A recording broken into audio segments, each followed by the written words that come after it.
Assalamualaikum ya. Waalaikumsalam warahmatullahi wabarakatuh. Sedang apa nih? Sedang baca-baca buku. Baca buku apa? Baca buku tentang eh ini saya tuh ceritanya punya kesulitan di kelas saya itu. Dalam satu semester kemarin itu ada permasalahan sedikit, terutama di muatan pelajaran SPDP. Nah, setelah saya rekapitulasi nilai untuk nilai raport, Ya. ternyata khusus untuk SPDP itu ya nilainya kurang memuaskan. Berarti hampir separuh dari anak-anak di kelas saya itu nilai SPDP-nya itu tuntas, tetapi nilainya tidak seperti yang saya harapkan. Jadi tidak sebanding lah dengan muatan-muatan pelajaran yang lain seperti bahasa Indonesia, PPKN. Jadi saya mencoba-coba untuk mencari lah penyebabnya gitu. Oh gitu. Wah, kebetulan sekali nih ya. Kita bertemu nih. Jadi boleh kalau seandainya kita sharing gitu kan. Jadi ini saya kesini juga beberapa hari ini melihat Mem tuh kayaknya kok sering banget ke perpustakaan gitu loh. Jadi pengen tahu nih, rupanya permasalahannya Mem lagi, ini apa buku apa ini? Ini buku tentang saya itu ingin mencoba melakukan sedikit penelitian tentang apa yang menjadi penyebab menurunnya atau tidak memuaskannya nilai di muatan pelajaran SPDP itu. Benar. Jadi mungkin kita di sini bisa saling bertukar pendapat. Ya gimana nih? Ada saran? Siapa tahu dengan kita bertukar pendapat nilai anak-anak, terutama untuk nilai SPDP bisa semakin meningkat. Iya, itu yang sangat saya harapkan sebenarnya. Terus ini Mem, kalau Mem sendiri melihat nilai SPDP anak-anak tersebut tidak meningkat, mengalami penurunan, pernah nggak dicari gitu sebabnya apa gitu? Nah itu dia. Kejadian seperti ini baru terjadi pada semester kemarin. Jadi setelah saya baca beberapa buku dalam beberapa hari ini, ada satu kesimpulan yang saya dapat, itu kemungkinan permasalahannya letaknya di pemahaman anak, karena pembelajaran SD ini kan kita mengalami masa pandemi, sehingga yang terjadi adalah pembelajaran SPDP yang sebenarnya lebih baik dilakukan secara langsung, artinya melalui praktek-praktek, itu tidak bisa kita laksanakan, sehingga yang lebih ditekankan pada semester kemarin itu adalah melalui metode pembelajaran teori saja. Nah, sehingga anak kurang memahami apa yang menjadi tujuan pada pembelajaran SPDP itu. Apakah di dalam pembelajaran teori selama semester kemarin itu full teori atau ada sedikit prakteknya gitu Mem? Nah, saya kalau dalam ini kita mengambil perbandingan ya. Kalau dalam pembelajaran tatap muka langsung itu praktek keterampilan itu frekuensinya lebih sering dilakukan. Sedangkan untuk pembelajaran melalui daring ini karena pandemi ini, jadi praktek itu hanya saya lakukan satu kali untuk satu kompetensi dasar. Itu yang menjadi masalah. Jadi Mem telah memberikan praktek itu tidak sesering waktu pembelajaran tatap muka seperti itu.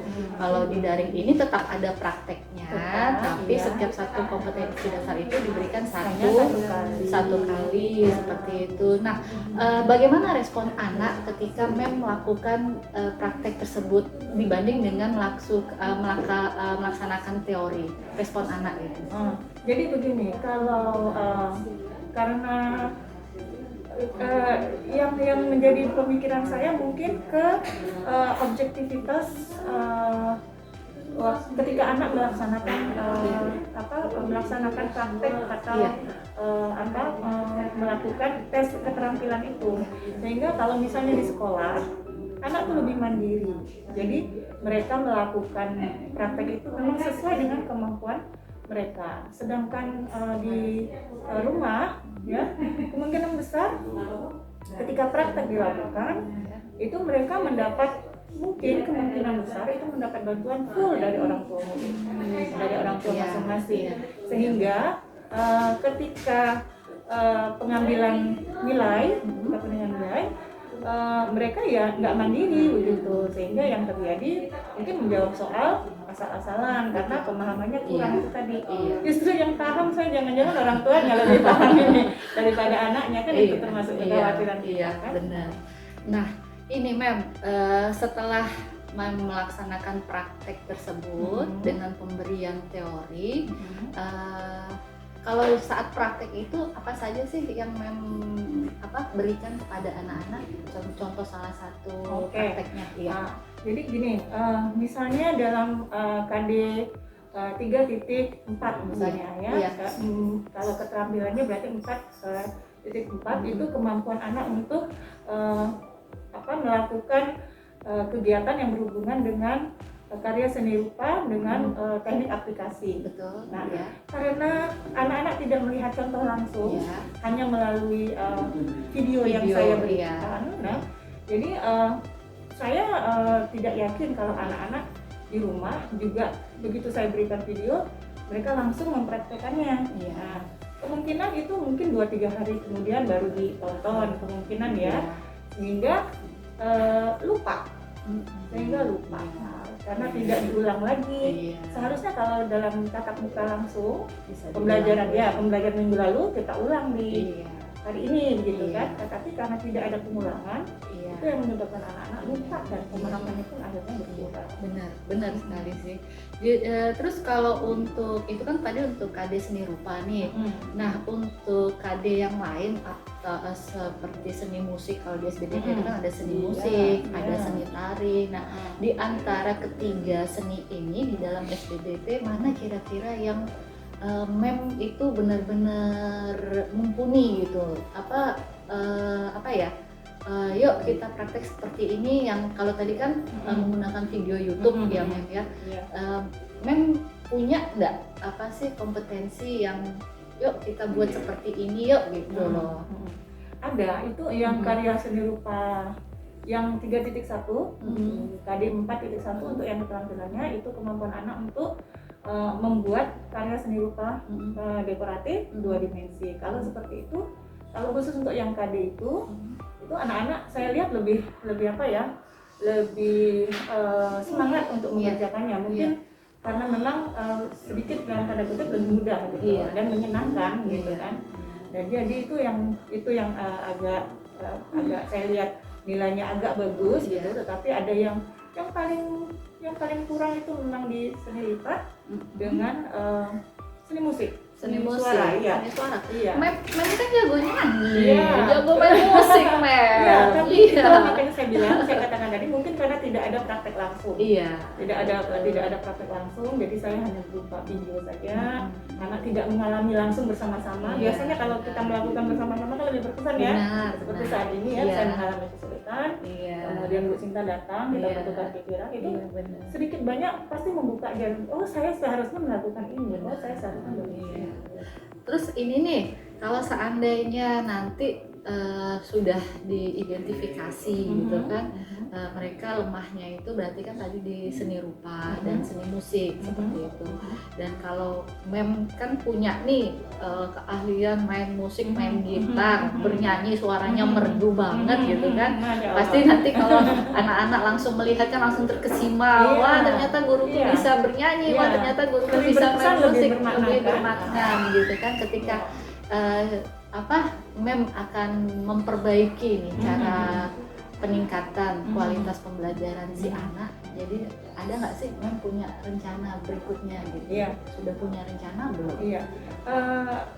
yang pertama akan saya lakukan seperti yang sedang saya lakukan sekarang ya. Saya sedang mencari masalah ya, kemudian mencari apa penyebabnya. Kemudian nanti mungkin saya akan menyusun ya, membuat sedikit seperti skenario pembelajaran. Kalau dalam kerennya mungkin ya, dari istilah PTK ya, pendidikan kelas, mungkin itu akan saya lakukan. Mudah-mudahan waktunya ada, sehingga nanti hasil dari itu akan saya terapkan. Kemudian mudah-mudahan nanti dengan melalui 2 siklus minimalnya ke depan ada perbaikan. Iya, benar sekali yang dilakukan Mem ini kan. Jadi Mem akan meneliti, melakukan penelitian tindakan kelas agar bisa tercover semua penyebabnya apa, bagaimana solusinya, seperti itu.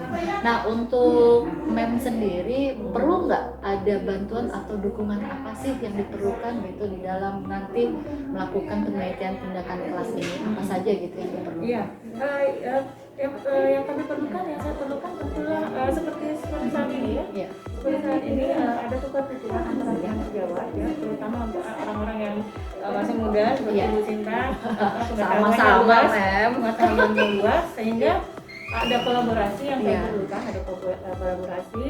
Kemudian harapan saya ya pandemi ini cepatlah berlalu, sehingga pembelajaran kembali seperti sedia kala. Kemudian masalah seperti ini sudah tidak akan terjadi lagi, karena memang setelah beberapa hari saya teliti mungkin penyebabnya itu karena tidak ada tatap muka, sehingga praktek langsung, sehingga pembelajaran itu kurang berkesan ke anak. Iya, baik. Ya, oke. Kalau begitu saya mendukung Mem. Jika selanjutnya kita masih bisa sharing seperti ini, silahkan. Saya membantu saya apapun yang bisa saya bantu, kita saling berkomunikasi, dan saya selalu berdoa semoga masalah kita untuk pendidikan anak-anak di masa pandemi ini ada solusinya dan pandemi ini segera berakhir, karena bagaimanapun juga pembelajaran dengan praktek inilah yang menjadi kendala kita saat ini, belum ada solusinya ya. Jadi Mem, kalau gitu saya juga masih ada kegiatan lagi. Terima kasih. Makasih ya Mem ya, kita terus belajar ya. Insya Allah. Dan Mem, makasih banyak Mem. Assalamualaikum. Assalamualaikum warahmatullahi wabarakatuh.